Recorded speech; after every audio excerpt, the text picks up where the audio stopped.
Genesis chapter 30.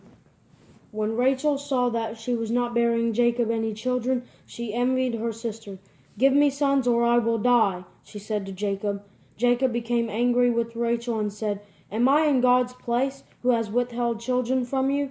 Then she said, "Here is my slave Bilhah. Go sleep with her, and she'll bear children for me, so that through her I too can build a family." So Rachel gave her slave Bilhah to Jacob as a wife, and he slept with her. Bilhah conceived and bore Jacob a son. Rachel said, "God has vindicated me. Yes, he has heard me and given me a son." And she named him Dan. Rachel's slave Bilhah conceived again and bore Jacob a second son. Rachel said, "In my wrestlings with God, I have wrestled with my sister and won." And she named him Naphtali.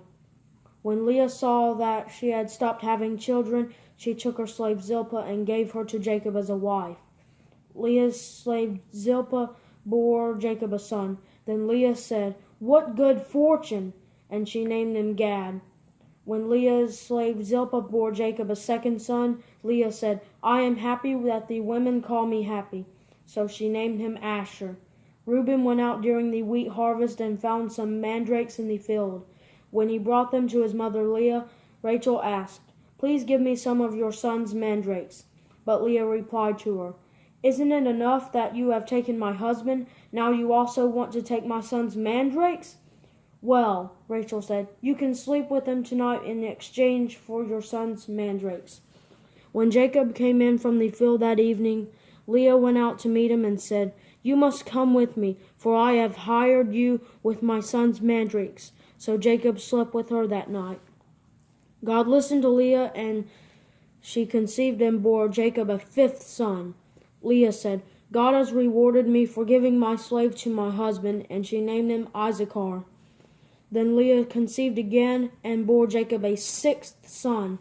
"God has given me a good gift," Leah said. "This time my husband will honor me because I have borne 6 sons for him," and she named him Zebulun. Later, Leah bore a daughter and named her Dinah. Then God remembered Rachel. He listened to her and opened her womb. She conceived and bore a son and said, "God has taken away my shame." She named him Joseph. May the Lord add another son to me. Jacob's flocks multiply. After Rachel gave birth to Joseph, Jacob said to Laban, "Send me on my way so that I can return to my homeland. Give me my wives and my children that I have worked for, and let me go. You know how hard I have worked for you."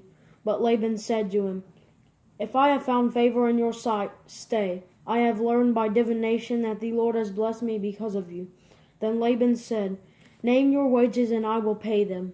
So Jacob said to him, "You know what I have done for you and your herds, for you had very little before I came, but now your wealth has increased. The Lord has blessed you because of me, and now when will I also do something for my own family?"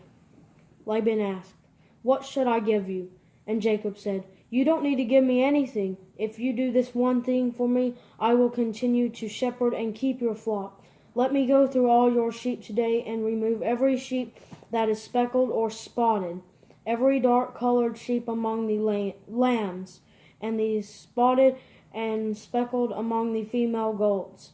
Such will be my wages. In the future, when you come to check on my wages, my honesty will testify for me. If I have any female goats that are not speckled or spotted, or any lambs that are not black, they will be considered stolen." "Good," said Laban. "Let it be as you have said."